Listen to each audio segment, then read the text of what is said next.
Welcome to the new video. ये एक sample paper है जो मुझे किसी स्टूडेंट ने भेजा था।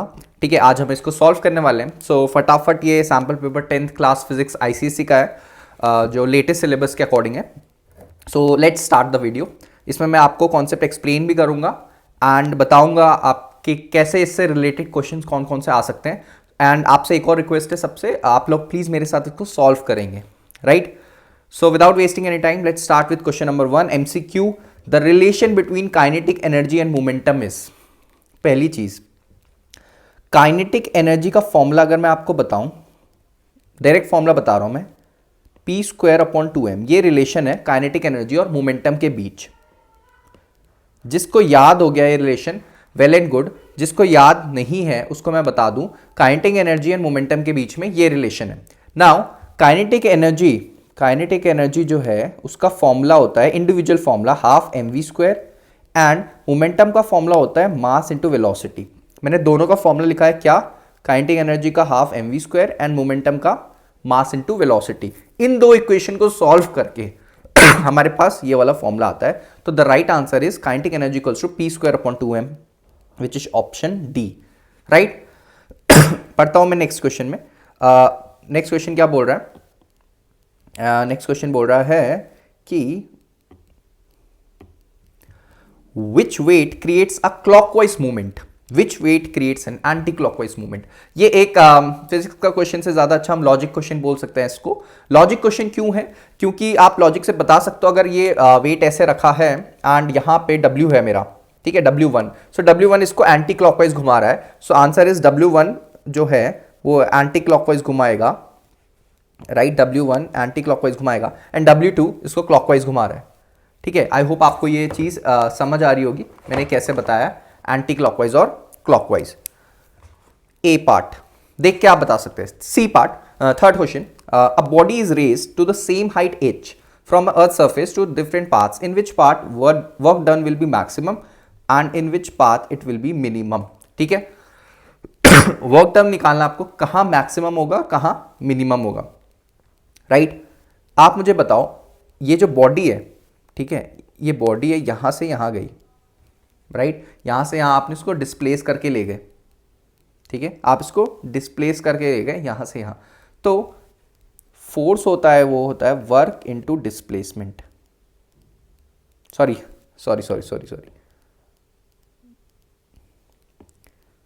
वर्क होता है मेरा, वर्क होता है मेरा फोर्स इनटू डिस्प्लेसमेंट। ठीक है, यही फॉर्मूला होता है वर्क का। सर तीनों में डिस्प्लेसमेंट h हो रहा है, तीनों में डिस्प्लेसमेंट h हो रहा है, ध्यान दीजिएगा, तीनों में डिस्प्लेसमेंट h हो रहा है। इसलिए तो सबसे करेक्ट आंसर जो हमारा होना चाहिए, that will be same in all paths. क्यों same in all path sir? Same in all path इसलिए है क्योंकि जब mgh है जो है वही इसने कितना एनर्जी गेन करी, mgh, तीनों केस में mgh, that is only the work done, right? Fourth बोल रहा है, due to the refraction through prism the relation between angle of I and angle of emergence is. Angle I और angle E में क्या relation होता है prism की case में? सो एंगल आई और एंगल ई में क्या, no definite, there is no definite relation, कोई भी डेफिनेट रिलेशन नहीं है एंगल आई और एंगल ई के बीच में। कुछ भी हो सकता है, इट कैन बी एनीथिंग। अब कुछ बच्चे बोल रहे होंगे सर आई इक्वल्स टू ई, वो तब होता है जब मिनिमम डेविएशन का केस हो। आई इक्वल्स टू ई कब होगा? जब मिनिमम डेविएशन का केस हो। बट इस केस में एंगल ऑफ इमर्जेंस कुछ भी हो सकता है, राइट? इट डिपेंड्स आपने कहां पे लाइट स्ट्राइक करी है। जब थोड़ी आपने 30 डिग्री में स्ट्राइक करी, वो प्रिज्म में इंटरनली रिफ्लेक्ट होने के बाद, सब होने के बाद, रिफ्रैक्ट होने के बाद वो 30 में ही बाहर आए, right? Now HP is the unit of horse power, as the name suggest, पार की यूनिट होगी ना हॉर्स पावर, मोस्ट प्रोबेबली पार ही की होती होगी। बढ़ते हैं नेक्स्ट क्वेश्चन में। Six question, from the following graph it can concluded that what things we can conclude. पहली चीज, एम्पलीट्यूड क्या होता है? एक वेव अपने इनिशियल डिस्प्लेसमेंट कितनी हाइट, मतलब कितना मैक्सिमम डिस्प्लेसमेंट कर रही है, साफ साफ दिख रहा है सर, एक ही डिस्प्लेसमेंट जा रहा है, एक का एम्पलीट्यूड ज्यादा है। पहला केस तो हमारा ये है, ठीक है। तो लैम्डा, दोनों का लैम्डा क्या आ रहा है? सेम आ रहा है, एक ऑसिलेशन दोनों का लैम्डा सेम आ रहा है, और लैम्डा होता है कितना? वेलोसिटी, फ्रीक्वेंसी टू लैम्डा होता है कितना? c, या v लिख लो आप इसको, राइट तो आपको ये पता चल गया ए का वेवलेंथ ज्यादा है। नाउ अब आप देखोगे अगर तो फ्रीक्वेंसी दोनों की सेम है, फ्रीक्वेंसी दोनों की सेम है, डिस्प्लेसमेंट डिस्टेंस ग्राफ है। अब क्या बोल रहा है कि फ्रीक्वेंसी और ए और बी सेम है, राइट ए और बी की फ्रीक्वेंसी सेम है क्योंकि उनका वेवलेंथ भी सेम है और दोनों एक ही मीडियम में है। अब दोनों की वेलोसिटी अब मान के चल रहे हैं एक ही है, एम्पलीट्यूड ए कम है ये तो गलत है, ठीक है, फ्रीक्वेंसी ऑफ बी ज़्यादा है ये भी नहीं बोल सकते, तो B is the right answer, दोनों की फ्रीक्वेंसी सेम है।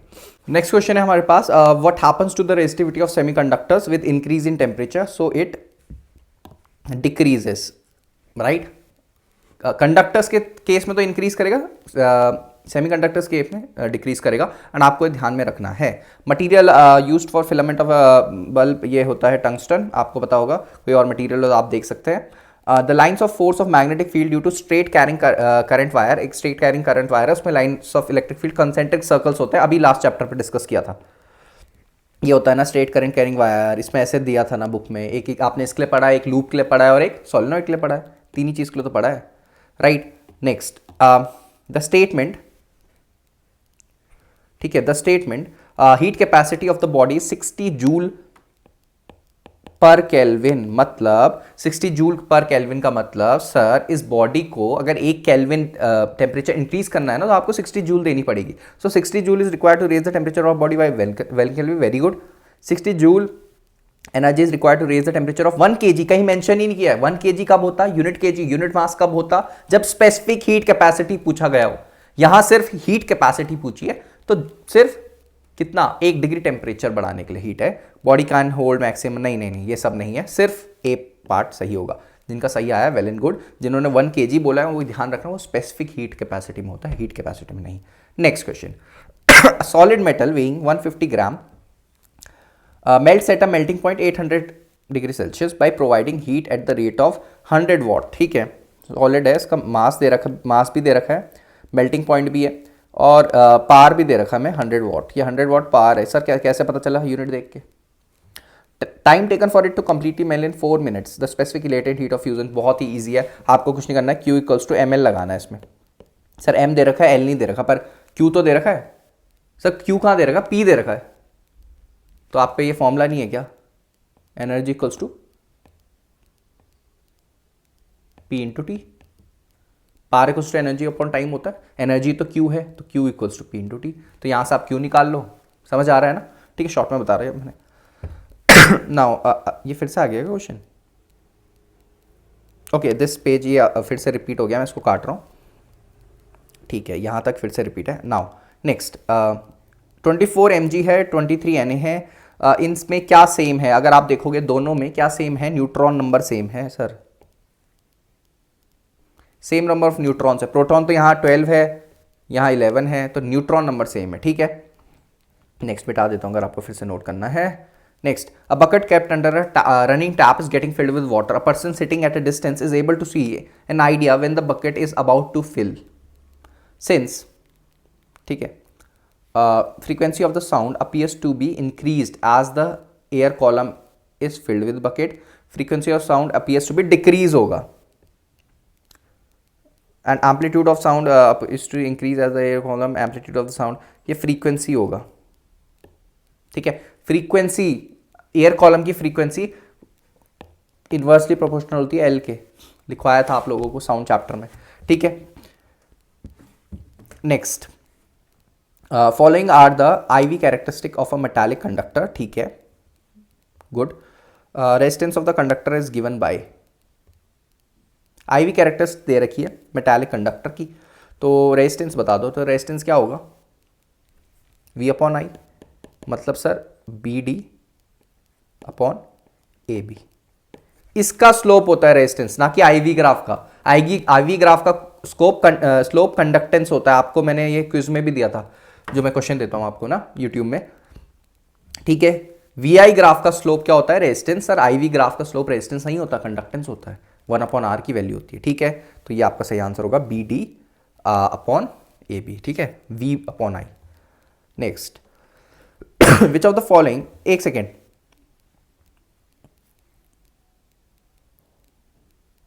EF अपॉन FG भी राइट होगा, इस क्वेश्चन में देख लो E F upon F G भी राइट होगा, क्योंकि क्यों राइट होगा सर, 1/r की वैल्यू निकलती है इस ग्राफ से, ठीक है, 1/r की वैल्यू इस ग्राफ से निकलती है और r की वैल्यू इस ग्राफ से, क्योंकि 1/r ही तो कंडक्टेंस है, तो इसमें ये वाला ऑप्शन भी है ना, ए और सी, मैंने देखना भूल गया, ए और सी करेक्ट होगा इसमें, ठीक है। क्यों सर, इसमें इसका रेसिप्रोकल, इसका स्लोप क्या होगा, F G upon E F ना, बट यहाँ ऑप्शन क्या है, ई एफ अपॉन एफ जी, क्योंकि इसका उल्टा ही तो रेजिस्टेंस होता है, राइट। और स्लोप जिसको नहीं निकालना आता उसको मैं बता दूं, y अपॉन एक्स होता है स्लोप, y वाला इंटरसेप्ट और x वाला इंटरसेप्ट, यहाँ देखो y वाला इंटरसेप्ट बी डी, एक्स वाला इंटरसेप्ट ए बी, थोड़ा स्लोप मैथ्स हल्का सा आपको ध्यान देना पड़ेगा। Which of the following has the highest refractive index, I guess diamond, ठीक है, आप चेक कर सकते हैं। Resistance of the conductor is given, आइए फिर से क्यों हो रहा है ऐसा, ठीक है, ओके। अब आ जाता है हमारे क्वेश्चन में, if the power of the motor is 100 kilowatt, what speed can it raise the load of this. बहुत ही इजी सा सवाल है। पावर का फॉर्मूला होता है फोर्स इंटू वेलोसिटी। सर ये कैसे आया, मैं बता देता हूँ, आपको याद करने की जरूरत नहीं है। वर्क अपॉन टाइम होता है पावर, हमें तो ये वाला फॉर्मूला पता है सर वर्क क्या होता है, वर्क होता है sir force into displacement, F into S, sir S upon T तो एफ होता है, तो एफ, ये आ गया फॉर्मूला। जिसको जल्दी लग रहा है देख लें मैं कैसे लाया हूँ ये फॉर्मूला। आप डायरेक्टली ये फॉर्मूला जिसको याद करना है, power equals to work into force into velocity, वो याद करे, जिसको नहीं करना है वो आप हमेशा बना सकते हैं, ठीक है। नेक्स्ट, अब body is thrown vertically upwards, भाई इस बॉडी को ऊपर फेंका है, ऊपर जाएगी, वेलोसिटी कीप्स ऑन डिक्रीजिंग, जी हाँ, आप ऊपर फेंकोगे धीरे धीरे वेलोसिटी कम हो जाएगी, और सबसे टॉप मोस्ट पॉइंट में वेलोसिटी जीरो हो जाती है। ये मैंने बहुत बार डिस्कस किया है, जहां से बॉडी वापस आना, बॉल ऊपर जाएगी, एक पॉइंट आएगा ना जहां से वापस आना स्टार्ट करेगी, उस पॉइंट पे वेलोसिटी जीरो हो जाती है। What happens to the kinetic energy as its velocity become zero, kinetic energy भी जीरो हो जाएगी सर, क्योंकि काइनेटिक एनर्जी का फॉर्मूला क्या है, हाफ एम वी स्क्वायर है ना, तो वेलोसिटी ही जीरो हो गया, तो काइनेटिक एनर्जी तो जीरो हो गई। और पोटेंशियल एनर्जी का फॉर्मूला लगे हाथ ये भी देख लेते हैं, एम जी एच, ठीक है। लेटरल डिस्प्लेसमेंट क्या होता है सर, लेटरल डिस्प्लेसमेंट ये होता है कि अगर बेसिकली रेक्टेंगुलर ग्लास स्लैब में जो लाइट पास होती है तो हमें इमेज कहीं और दिखाई दे रही है, क्योंकि उसका 2 बार रिफ्रैक्शन होकर आ रही हो। याद है ना लेटरल डिस्प्लेसमेंट का डायग्राम, तो देख लेना। Characteristic of sound which makes it recognize a person by his voice without seeing him, frequency, किसी की आवाज भारी बोलते हैं, किसी की पतली आवाज है, राइट, तो हमें कैसे पता चल रहा है, फ्रीक्वेंसी उनकी आवाज, पिच, राइट, पिच बोल सकते हैं आपसे। How this characteristic is related to frequency, directly proportional, ये कैरेक्टरिस्टिक पिच है, बोल रहा सर ये फ्रीक्वेंसी में कैसे रिलेटेड है, डायरेक्टली प्रोपोर्शनल, ठीक है। Now a monochromatic beam of light of wavelength lambda passes from air to glass, air to glass में पास होगी सर, एयर डेंसर मीडियम है वहां खुला, नहीं रेयरर मीडियम है वहां खुला खुला रहती होगी लाइट, और ग्लास डेंसर मीडियम है वहां वो स्पीड कम हो जाएगी, तो टुवर्ड्स द नॉर्मल बेंड होगी। With an expression to show relationship between speed of light in air and glass, derive the expression. मैंने आपको बहुत बार बताया, सब ध्यान देना जो पहली बार सुन रहे हैं, जिसको आता है वेल एंड गुड, कि म्यू का ना रिफ्रैक्टिव इंडेक्स के 3 फॉर्मूले हैं। पहला है sir sine i upon sine r, दूसरा है सर 1μ2 लिख रहा हूं मैं, दूसरा है सर v1 अपॉन v2, एक है सर लैम्डा 1 अपॉन लैम्डा 2, और एक और है μ2 अपॉन μ1। अब ये आपको वेलोसिटी वाला फॉर्मूला पूछ रहा है, तो वो हो जाएगा v1 upon v2। Sir first क्या होता है, जहां से लाइट आ रही है एयर से, so speed in air upon speed in water. Nice. Now 2 parallel, okay, as the light ray passes from air to glass, said how the wavelength of light changes, does it increase or decrease or remain constant। ये वाला formula use करें please आप, lambda 1 upon lambda 2 वाला, आपका answer आपके सामने होगा, ठीक है। 2 parallel rays of light, red and violet, red भी है वायलेट भी है। सर रेड की वेवलेंथ सबसे ज्यादा होती है, वायलेट की सबसे कम, जिसको नहीं पता याद कर ले अभी, रेड की वेवलेंथ सबसे ज्यादा होती है, वायलेट की सबसे कम, ये आपको अभी तक तो याद हो जाना चाहिए था, ठीक है। नाउ जिसको नहीं पता, मैंने स्पेक्ट्रम में बहुत अच्छे से एक्सप्लेन करा है, देख सकते हैं आप। Meet the air glass boundary as the shown, will the path ray inside the P parallel, parallel नहीं होंगे, क्योंकि रेड की वेवलेंथ सबसे ज्यादा है, उसका डेविएशन सबसे कम होता है सर। वायलेट की वेवलेंथ सबसे कम है, उसका डेविएशन सबसे ज्यादा होता है सर, ठीक है। तो ये आप कंपेयर भी कर सकते हो उनकी स्पीड का। स्पीड का कैसे कंपेयर करोगे, वेवलेंथ रेड का सबसे ज्यादा है, उसकी स्पीड भी ज्यादा होगी, तो रेड का स्पीड ज्यादा है तो उसका कम ही डेविएशन होगा, बट वायलेट का ज्यादा डेविएशन हो जाएगा, राइट। जिसको ये कॉन्सेप्ट नहीं पता है वो अभी या तो लिख ले, क्या लिखना है उसे, कि वेवलेंथ अगर ज्यादा है तो उसका डेविएशन कम होगा, और वेवलेंथ अगर कम है उसका डेविएशन ज़्यादा होगा, इन्वर्सली प्रोपोर्शनल है। लिख ले, जिसको समझना है वो स्पेक्ट्रम चैप्टर देख सकता है पूरे का पूरा। नेक्स्ट क्वेश्चन क्या बोल रहा है, आई होप आपको स्पीड वाला समझ आएगा। नेक्स्ट क्वेश्चन बोल रहा है कि you are provided with the printed piece of paper, using this paper how will you differentiate between convex and concave lens. बहुत ही ईजी है, अगर प्रिंटेड पीस ऑफ पेपर में मैग्नीफाइड इमेज दिख रही है, मतलब बड़ा बड़ा कैरेक्टर्स दिख रहा है आपको, तो वो कॉन्वेक्स है, और छोटा छोटा दिख रहा है तो कॉन्केव है, क्योंकि कॉन्वर्जिंग और डाइवर्जिंग वाला गेम है, आपको पता होना चाहिए। How is radioactivity considered as a nuclear phenomena. Radioactivity को न्यूक्लियर फिनोमिना इसलिए बोल रहे हैं सर क्योंकि ये फिनोमिना न्यूक्लियस से रिलेटेड है, ठीक है। ये एटॉमिक ऑर्बिटल से रिलेटेड नहीं है, अंदर जो न्यूक्लियस के अंदर न्यूट्रॉन प्रोटॉन है उनका एमिशन हो रहा है, उनमें कोई चेंजेस हो रहे हैं, उनकी प्रोसेस हो रही है, इसीलिए इसको न्यूक्लियर फिनोमिना बोला है। Heat capacity, specific heat capacity कैसे रिलेटेड है, अगर स्पेसिफिक हीट कैपेसिटी को सी लिखता हूँ, हीट कैपेसिटी को सी डैश लिखता हूँ, तो सी डैश हो जाएगा एम टाइम्स ऑफ सी। पता होना चाहिए आपको ये formula, right. Next, how does the refractive index of a medium depends on the wavelength of the light used. अभी ऊपर बताया था फॉर्मूला, और ये भी बताया था। देखो कितना इंपॉर्टेंट चीज है, स्पेक्ट्रम से अगर क्वेश्चन आएगा वो यहीं पे फोकस करेगा, याद रखना कि रेड के लिए क्या होगा, रेड का डेविएशन कम होगा और वायलेट का डेविएशन ज्यादा होगा।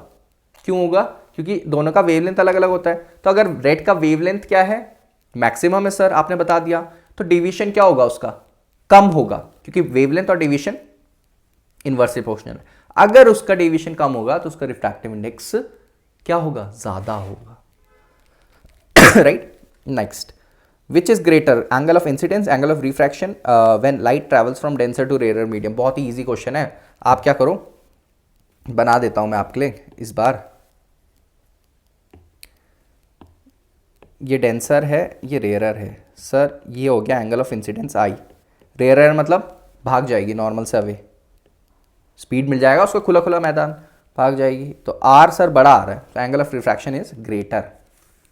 Now Rishi is surprised when he sees water is boiling at 115 degree Celsius in a container. Give reasons as to why water can boil at above temperature. मतलब बोल रहा है कि बॉइलिंग पॉइंट तो sir 100 होता है, ये 115 में क्यों बॉइल कर रहा है, क्यों बॉइल कर रहा है, क्या पता प्रेशर ज़्यादा कर दिया हो, राइट, प्रेशर बढ़ा दिया हो, कुछ भी ऑप्शन हो सकता है, इम्प्योरिटी का हो सकता है, राइट।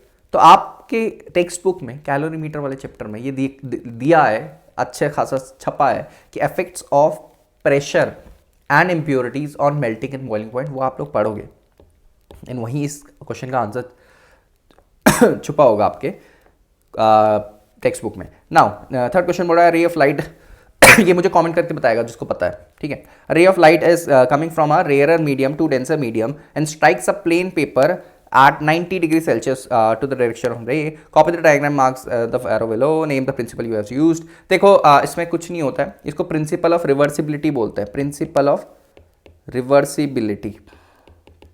कैसे सर, ये रे आई, रे मिरर में गई, मिरर के बाद जब रिफ्लेक्ट होगी तो सेम पाथ फॉलो करेगी, वो सेम पाथ फॉलो करेगी, इसको बोलते हैं प्रिंसिपल ऑफ रिवर्सिबिलिटी। जिस एंगल में लाइट अंदर घुस रही है मीडियम के, अगर उसी एंगल में आप वापस उस मीडियम को भेजो तो सेम एंगल्स के साथ वो वापस जाती है, सेम पाथ फॉलो करती है, जिसको बोलते हैं principle of reversibility. Next diagram बोल रहा है आपको, कॉपी करके आपने एरो के साथ बना दिया, उसके बाद प्रिंसिपल भी लिख दिया आपने। Now the particular type of high energy invisible electromagnetic wave help us to study the structure of crystals, name these rays and give one important use of these rays. इसका भी आंसर आप मुझे comment section में दोगे। मैंने आपको बहुत बार बताया है कि alpha rays, ultraviolet rays, microwaves, radio waves, इनके यूजेस सिर्फ आपके जो बुक में है वही यूजेस करना है, कोई अलग से आपको यूजेस नहीं करना है। What is the main energy transformation occurs in loud speaker and charging of battery. Loud speaker electrical to sound, charging of battery, battery charge हो रही है, केमिकल टू क्या, चार्ज हो रही है बैटरी, तो चार्ज होने में इलेक्ट्रिकल टू केमिकल हो जाएगा ये, ठीक है, इलेक्ट्रिकल टू केमिकल हो जाएगा। और अगर आप यूज कर रहे हो तो इलेक्ट्रिकल टू, तो केमिकल टू इलेक्ट्रिकल होता है, ठीक है, मेंशन किया है, राइट। चार्ज होने में मैं फिर से बता दूंगा अगर आपको कंफ्यूजन हो रहा है, चार्ज होते टाइम आप इलेक्ट्रिसिटी प्रोवाइड कर रहे हो और उससे केमिकल एनर्जी बन जाती है बैटरी के अंदर, और जब यूज कर रहे हो तो केमिकल एनर्जी जो बैटरी के अंदर है वो क्या करती है, जो इलेक्ट्रोलाइट्स वगैरह कैथोड एनोड का कॉन्सेप्ट आप लोग केमिस्ट्री में पढ़ते होंगे, वो इलेक्ट्रिकल में चेंज हो जाती है। ये था सेक्शन बी। कुछ क्वेश्चंस में अगर मैंने रश किया है, ठीक है, और आपको समझ नहीं आ रहा है, आप या फिर मेरे को कमेंट करके पूछ सकते हो। और जिस चैप्टर का वो क्वेश्चन है, मैंने सारे चैप्टर सीरीज डाली है रिवीजन के लिए, बहुत ही छोटे छोटे चैप्टर सीरीज है वो कम ड्यूरेशन के, आप वो देख सकते हैं। एंड जिसको अगर कंफ्यूजन है वो मुझसे कमेंट करके पूछ सकता है, ठीक है। सो मिलते हैं इसके सेक्शन बी में, नेक्स्ट वीडियो होने वाली है इसकी सेक्शन बी वाली। तब तक ले take care, study hard, bye bye.